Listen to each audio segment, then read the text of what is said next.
أشهد أن محمد رسول الله صلی اللہ تعالی علیہ وسلم نے فرمایا شعبان میرا مہینہ ہے، رمضان میرے رب کا مہینہ ہے۔ اتنی برکتوں والا مہینہ، اتنی شانوں والا مہینہ، آپ نے کچھ باتوں کا بڑا ہی خیال رکھنا۔ ایک تو آپ نے کوشش کرنی ہے نمازیں ذوق کے ساتھ پڑھی جائیں، آپ نے مسجد کے ساتھ دلچسپی پیدا کرنی ہے۔ آپ یہ کہیں کہ زیادہ سے زیادہ میں نہ دوسروں کو نواز سکوں، میں نہ چپکے سے پہنچوں، کسی غریب تک خود سے جاؤں اور اس کو اپنا موسم سمجھیں جس کی وجہ سے اللہ آپ کو ثواب دے رہا ہے، اس کو موسم سمجھیں جس کی وجہ سے اجر مل رہا ہے۔ احساس ہم نے بہت زیادہ پیدا کرنا ہے۔ ہم نے دیکھنا ہے کہ میں کس جگہ میری ضرورت ہے، میں کس طرح کر کے کام آ سکتا ہوں، وہاں اپنی خدمات کو پیش کرنا ہے۔ میرے رسول پاک علیہ السلام نے فرمایا کہ جب رب نہ مانے تو پھر وہ کمزوروں کے صدقے مان جاتا ہے، پھر وہ ضعیفوں کے صدقے مان جاتا ہے۔ فرمایا اللہ تم سے بارشیں روکنا چاہتا ہے پر تمہارے ضعیفوں، کمزوروں، غریبوں کے صدقے، مجبوروں کے صدقے وہ تم پر بارشیں برساتا ہے۔ حضور فرماتے ہیں رب اشغاظ اغبر لو اقسم علی اللہ لا برا۔ کچھ ایسے لوگ ہوتے ہیں کہ ان کے بالوں میں خاک پڑی ہوتی ہے، چہروں پہ مٹی الجھے ہوئے ہوتے ہیں، لیکن اگر وہ اللہ پہ قسم کھا لیں تو اللہ ان کی قسم بھی پوری کر دیتا ہے، قسم بھی۔ حضرت سیدنا عبداللہ ابن عمر فرماتے ہیں میں حضور کی مجلس میں حاضر تھا، حضور مانگنے لگے اللہ سے، حضور اللہ سے مانگنے لگے۔ میں تو کئی دفعہ یہ دعا بھی مانگنے لگ جاتا ہوں کہ اللہ تو ان دعاؤں کی طرف تو دیکھ جو تیرے رسول نے ہمارے لیے مانگی۔ اللہ تو ہمیں تو نہیں نہ مانگنا آتا، نہیں طریقہ آتا، نہیں سلیقہ آتا، نہیں انداز آتا، ہم تو بے توجہ سے لوگ ہیں، بیٹھنے کا ڈھب نہیں آتا، ہمیں تو ہاتھ اٹھانے کا سلیقہ نہیں آتا، ہم تو وضو کرنے کے اس طریقے سے آشنا نہیں، پر اللہ تیرے محبوب نے تو خوب مانگا ہے نا تجھ سے، تیرے پیارے حبیب علیہ السلام نے تو تجھے منایا ہے نا ہمارے حق میں، تو اللہ تو ان دعاؤں کی طرف تو دیکھ۔ حضرت عبداللہ ابن عمر رضی اللہ تعالیٰ عنہ فرماتے میں حضور کی مجلس مبارکہ میں بیٹھا تھا، ابو داؤد شریف میں موجود ہے، کہتے حضور دعا مانگ رہے تھے۔ دعا کیا تھی؟ دعا حضور یہ مانگ رہے تھے ربی اغفر لی، یا اللہ ہمیں بخش دے، وتب علی، اللہ ہماری توبہ قبول فرما، انک انت التواب الرحیم، بے شک تو توبہ قبول کرنے والا اور رحم کرنے والا۔ حضور دعا مانگ رہے تھے اے اللہ ربی اغفر لی، یا اللہ ہمیں بخش دے، وتب علی، اور ہماری توبہ قبول فرما، انک انت التواب الرحیم، بے شک تو توبہ قبول کرنے والا اور رحم کرنے والا۔ حضرت عبداللہ ابن عمر فرماتے اس ایک دعا کو ایک ہی مجلس میں ایک ہی جگہ بیٹھ کر میرے نبی پاک نے اپنی زبان اطہر سے 100 مرتبہ ادا فرمایا۔ 100 مرتبہ حضور نے یہ لفظ کہے ربی اغفر لی وتب علی، ربی اغفر لی وتب علی، ربی اغفر لی، اے اللہ بخش دے، رحم فرما، وتب علی، بس قبول کر لے نا اب ہماری توبہ، انک انت التواب الرحیم، بے شک تو توبہ قبول کر لیا کرتا ہے، تو رحم فرمایا کرتا ہے۔ ایک ہی مجلس میں 100 دفعہ حضور نے دعا مانگی، دعا مانگ کے پھر دعا مانگی، اور دعا مانگ کے پھر دعا مانگ، اللہ کو منایا میرے رسول پاک۔ حضور نے ہمیں بتلایا اسے مناؤ، اس کی بارگاہ عالی مرتبت میں جھکو، اور حضور نے خود بھی یہ طریقہ ہمارے سامنے بطور سنت کے چھوڑا، اور پھر نبی پاک صلی اللہ علیہ وسلم نے آگے بڑھ کے ہمیں کچھ اور باتیں بھی ارشاد فرمائی۔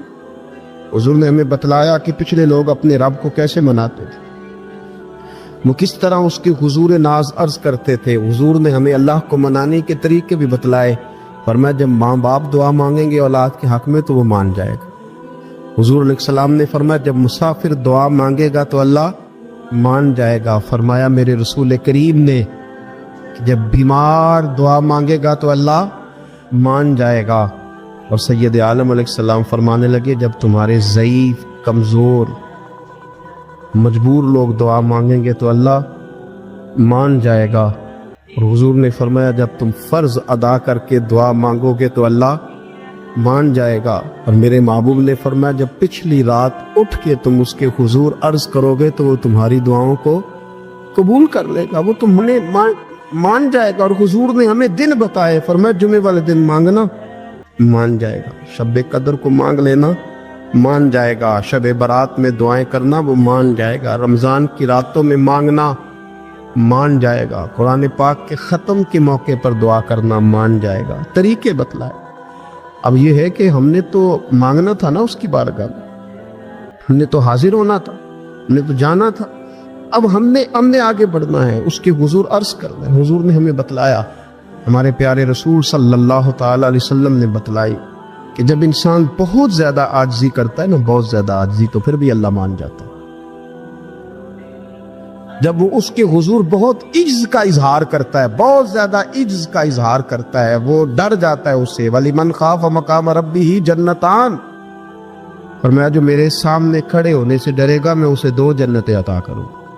نبی پاک صلی اللہ علیہ وسلم نے فرمایا, حضرت ابو ہریرہ رضی اللہ تعالیٰ عنہ راوی ہے, حضور فرماتے ایک شخص مرنے لگا تو اپنے بچوں سے کہنے لگا کہ میں جب مر جاؤں تو مجھے جلا دینا, اور پھر میرے جلے ہوئے وجود کو پیس دینا, پھر مجھے ہوا میں اڑا دینا. پتر مجھے اڑا دینا, مجھے بڑا ڈر لگتا ہے, اگر رب نے مجھ سے حساب پوچھا تو میں قابل نہیں ہوں, اڑا دینا مجھے ہواؤں میں. اگر اس نے مجھ سے عذاب لیا تو حساب لیا تو بڑا سخت حساب لے گا. حضور فرماتے ہیں, بخاری میں موجود ہے, اس کے بچوں نے اسی طرح کیا. اس کے مرنے کے بعد اسے جلایا, ہوا میں اڑا دیا. اللہ کے محبوب فرماتے ہیں رب کریم نے حکم دیا زمین کو کہ اس کے ذرات کو جمع کرو. زمین نے ذرے جمع کیے, خدا نے حکم دیا تو اس کا وجود پھر سے اسی شکل میں آیا. تو رب کریم نے فرمایا یہ جو تو نے وصیت کی تو کیوں کی؟ اللہ جانتا ہے کہ نہیں جانتا؟ یہ کی تو کیوں کی؟ تو رو پڑا, کہنے لگا اللہ میرے اندر تو طاقت نہیں تھی تیرے سامنے کھڑا ہو کے حساب دے سکوں, تجھے منانے کے لیے تیرے خوف سے ڈر گیا, میں ڈر گیا. اگرچہ ہمارے بزرگوں نے لکھا ہے کہ آج یہ وصیت کرنا, اس رنگ میں یہ طرز اختیار کرنا درست نہیں, لیکن آپ غور فرمائیے کہ نبی پاک علیہ السلام فرماتے ہیں جب اس نے کہا اللہ تجھ سے ڈر کے یہ کیا, تو رب کریم نے فرمایا جا پھر میں نے تیری مغفرت کر دی, کیونکہ اللہ کو پتا تھا یہ دل سے بات کر رہا. ہمیں یہ سمجھنا چاہیے کہ نبی پاک علیہ السلام کے دنیا میں تشریف لانے کے کچھ مقاصد ہیں. انبیاء جب آتے ہیں تو بڑا مقصد لے کر آتے ہیں, اس مقصد کو ہم نے سمجھنا ہے, اس پر ہم نے غور کرنی اور اپنے آپ کو تبدیل کرنا ہے. میلاد جو ہے نا, میلاد اس کا مطلب انقلاب ہے. ہمارے ہاں سمجھ لیا لوگوں نے ایک کمیٹی بناؤ اور خوب جناب اچھے طریقے سے آپ ایک بزم سجاؤ, یہ بڑی اچھی باتیں ہیں, الحمدللہ اس کا اللہ بڑا اجر عطا فرمائے گا, یہ بڑی خوب بات. لیکن میرے عزیز جو میلاد شریف ہے نا, لفظ میلاد یہ انقلاب کا نام ہے. جب آپ میلاد مناتے ہیں تو آپ لوگوں کو یہ بتاتے ہیں کہ میلاد شریف سے پہلے بیٹیاں زندہ دفن ہوتی تھیں, اور جب حضور کا میلاد ہو گیا تو اب تو بیٹی قانونی وارث ہے باپ کی, اسے اعزاز مل گیا ہے, انقلاب آ گیا. میلاد سے پہلے لوگ منڈیوں میں بکتے تھے, انسان کی کوئی قدر نہیں تھی, لیکن جب میلاد ہو گیا انقلاب آ گیا. اب یہ برادری کے رٹے, یہ قبیلوں کی لڑائیاں, یہ سب جہالت قرار پائیں. قبیلے صرف تعارف کے لیے, باقی کوئی بڑا نہیں کوئی چھوٹا نہیں. ان اکرمکم عند اللہ اتقاکم, اللہ کی نظر میں اس کی عزت زیادہ ہے جو پرہیزگار زیادہ ہے. اب انقلاب ہے, اب اس نام پر قوم کو تقسیم نہیں کیا جائے گا. اب حضرت بلال حبشی آئیں گے تو حضرت عمر اٹھ کے کھڑے ہو جائیں گے امیر المومنین ہوتے ہوئے, اور انہیں اپنی جگہ پر بٹھا کے کہیں گے بلال آپ تو ہمارے سردار ہیں. میلاد ایک انقلاب کا نام. میلاد شریف سے پہلے لوگ بتوں کی پوجا کرتے تھے معاذ اللہ. میلاد شریف سے پہلے کئی جگہوں پہ درختوں کو, سورج کو, چاند کو پوجا جاتا تھا. اب میلاد ہو گیا, اب حضور نے قانون بنا دیا کہ سجدہ سوائے رب کے کسی کے لیے جائز نہیں, اور کوئی بھی ہو کتنا بڑا بھی ہو جائز ہی نہیں, سوائے اللہ کے کسی کے لیے سجدہ جائز. اعلیٰ حضرت رحمت اللہ تعالیٰ علیہ سے کسی نے سوال پوچھا کہ ایک تو ہے نا کہ سجدہ عبادت کے لیے, وہ تو کفر ہے, شرک ہے. اگر کوئی تعظیم کے لیے کسی کو سجدہ کرے, سجدہ کرے پر کرے تعظیم کے لیے, تو حکم کیا ہے؟ تو اعلیٰ حضرت نے 50 دلائل کتاب و سنت سے اور 150 حوالے فقہا اور محدثین کے لکھ کے کہا تعظیم کا سجدہ بھی حرام ہے. سجدہ سوائے رب کے کسی اور کے لیے جائز. یہ سمجھ آ رہی ہے میری بات کی؟ بعض جگہوں پہ ان پڑھ پیر ملتے ہیں بیچارے, وہ کہتے ہیں جی اے معرفت دی گل ہے. میں کہ معرفت دی نہیں ہے تے جہالت دی گل ہے, آپ جہالت کر رہے ہیں. تو نبی پاک کا میلاد انقلاب ہے. اب ہم نے اس انقلاب کے جو مقاصد ہیں ان کو سمجھنا ہے. حضور کس لیے آئے؟ ایک مقام میں نے قرآن مجید کا تلاوت کیا, اللہ فرماتا ہے وَدَاعِيًا إِلَى اللَّهِ بِإِذْنِهِ وَسِرَاجًا مُنِيرًا. فرمایا ہم نے نا اے محبوب علیہ السلام آپ کو اللہ کی جانب بلانے والا بنا کے بھیجا, اللہ کے حکم کے ساتھ, اور چمکتا ہوا آفتاب بنا کے بھیجا. نبی پاک علیہ السلام نے لوگوں کو اللہ کی جانب بلایا, عبادت کا سبق دیا. ہمارا جو وجود ہے نا یہ کچھ چیزوں کو طلب کرتا ہے, کھانا پینا سونا, یہ وجود کی ضروریات ہیں. اگر یہ چیزیں اسے نہیں دی جائیں گی یہ کام نہیں کر سکے گا, آگے نہیں بڑھ سکے گا. ہماری روح کی بھی کوئی ضرورت ہے. یہ جو لوگ سوال پوچھتے ہیں نا کہ جناب پیسے بھی ہیں, گھر بھی ہے, نوکری بھی اچھی ہے, دل نہیں لگتا, بور رہتا ہوں. روح پیاسی ہے, روح کچھ مانگتی ہے. روح کی غذا کیا ہے؟ اللہ کا ذکر, حضور پر درود و سلام, نبی پاک کی غلامی, یہ روح کی ضرورت ہے. آپ یہ دیکھیں نا ہر زمانے میں لوگ پوجا کرتے رہے معاذ اللہ, کوئی درخت کی, کوئی پتھر کی, لیکن ایسا دور نہیں گزرا کہ کسی نے کسی کی پوجا نہ کی. رستہ غلط مل گیا تو غلط جگہ لگ گئے, لیکن کسی کی عبادت کرنا یہ انسان کے وجود کی ضرورت ہے. یہ سویرے 11 گھنٹے سو کے بھی لوگ تھکے تھکے کیوں اٹھتے ہیں؟ سو کے اٹھے اور اس کا دل کر رہا ہے 2 بندے مجھے دبائیں. اب تو فریش ہونا چاہیے تھا. کیوں؟ صرف اس لیے کہ اس وقت سویا ہے جب رب نے سونے سے منع کیا. اگر یہ نماز کو اٹھ جاتا تو اس کی روح تازہ ہو جاتی, اس کی طبیعت بہترین ہو جاتی. نبی پاک نے ہمیں اللہ کی جانب بلایا. اوہام پرستی, ڈرنا, سہم جانا, کالا جادو, بلی رستہ کاٹ گئی, ان بیماریوں سے نکلیں. جادو کی حقیقت ہے پر جتنی ہم نے سمجھ لی ہے اس سے باہر آئیں. حضور نے اللہ کی جانب بلایا. جب بندہ عقیدہ توحید و رسالت والا ہوتا ہے پھر وہ اللہ پہ بھروسہ کرتا ہے, پھر وہ صبر والا ہوتا ہے, پھر وہ شکر والا ہوتا ہے, پھر وہ قناعت والا ہوتا ہے. نبی پاک علیہ الصلوۃ والسلام نے فرمایا رب پر بھروسہ کر کے صبح تم نے گھر سے نکلنا ہے. محنت ضرور کرنی ہے, محنت زور تار کرنی ہے, محنت سے جی نہیں چرانا. ہمارے بچے محنت نہیں کرتے, بالکل مزاج نہیں. اوہو آپ کیا کرتے ہیں؟ کہتے ہیں میں نے کاغذ جمع کرائیں, باہر جانا ہے. اور جب کاغذ آئیں گے چلے جانا, یار یہاں تو کچھ کرنا.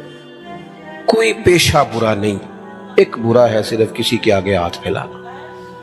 باقی ریڑھی والا بھی نصیبوں والا ہے, محنت کر کے کماتا ہے. جس کے پیروں کو گوبر لگائے نا جانوروں کی حفاظت کرتا ہے, اور اس کے حلال والا ہے, بڑا عزت والا آدمی ہے. مانگ کے نہیں کھاتا, چوری کر کے نہیں کھاتا, کرپشن کا مال نہیں کھاتا, حلال کھاتا ہے. وہ تعظیم والا ہے. نبی کریم علیہ الصلوۃ والسلام نے فرمایا تم نے صبح اللہ پہ بھروسہ کرنا ہے, گھر سے نکل جانا ہے. جس طرح رب پرندوں کو روزی دیتا ہے نا اسی طرح تمہیں بھی عطا فرمائے گا.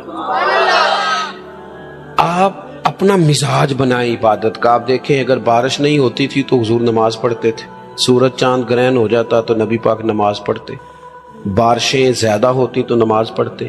حتیٰ کہ بدر کے دن کافر اونٹ ذبح کر کر کے گوشت کھاتے رہے, معاذ اللہ شرابیں پیتے رہے, اور جناب صدیق اکبر رضی اللہ تعالیٰ عنہ فرماتے میرے نبی پاک ساری رات نماز پڑھتے رہے, اللہ کو مناتے رہے, رب کی مدد کو بلاتے رہے, ساری رات نماز پڑھتے. اپنی طبیعت لگائیں عبادت پر. ویسے بھی جو لوگ سجدے کے عادی ہو جاتے ہیں نا, جن کا سر رب رسول کے سامنے جھکتا ہے, وہ جگہ جگہ جھکنے سے بچ جاتے ہیں, مضبوط ہو جاتے ہیں. دوسرا مقام قرآن مجید کا وما ارسلنا من رسول الا لیطاع باذن اللہ.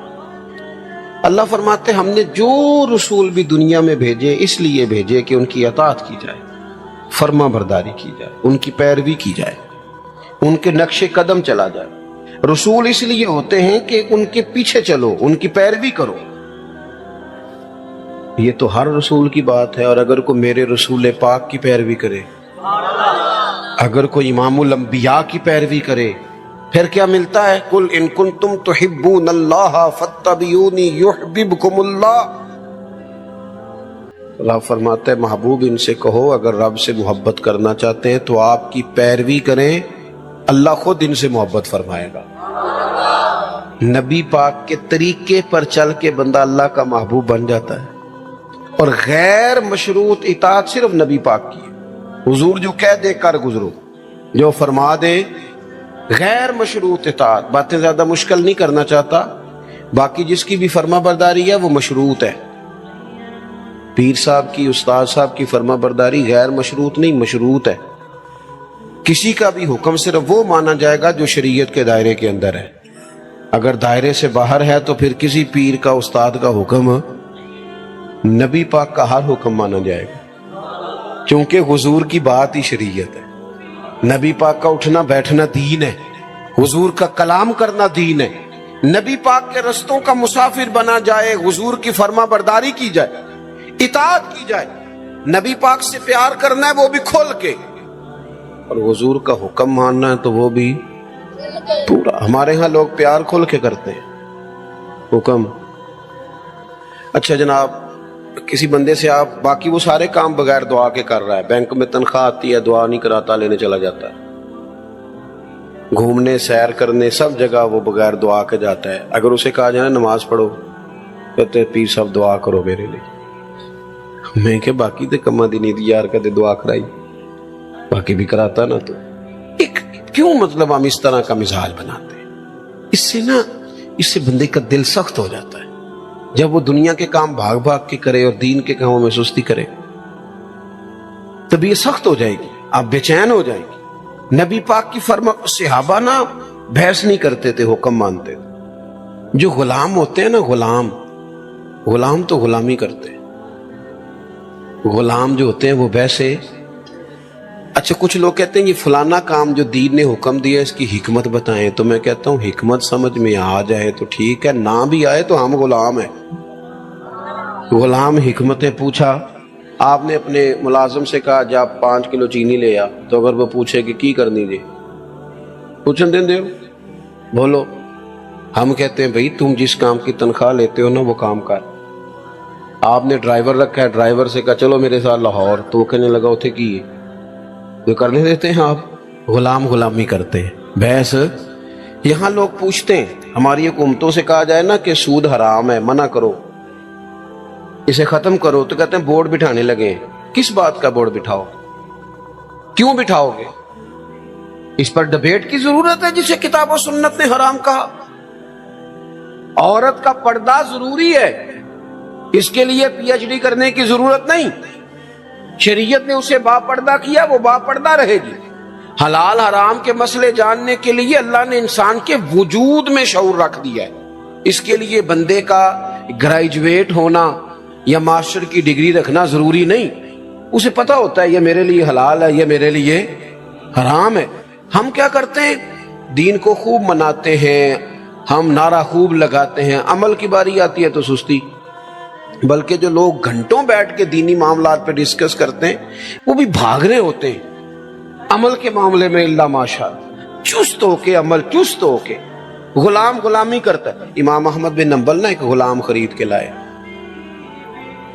آپ فرمانے لگے تیرا نام کیا ہے؟ قربان جائیں. امام صاحب کہتے ہیں اس نے پہلے ہی جواب دیا تو مجھے وجد ہو گیا. تیرا نام کیا ہے؟ کہنے لگا حضور غلاموں کا نام نہیں ہوتا، آپ کسی اور کو بھی پکاریں گے تو میں سمجھوں گا مجھے ہی آواز دے رہے ہیں. آپ نے فرمایا یہ کمرے پسند کر لے، رہے گا کہاں؟ کہنے لگا حضور غلاموں کے نخرے نہیں ہوتے، آپ جہاں مجھے کہیں گے میں چپ کر کے سو جاؤں گا. فرمانے لگے روٹی کیا کھائے گا؟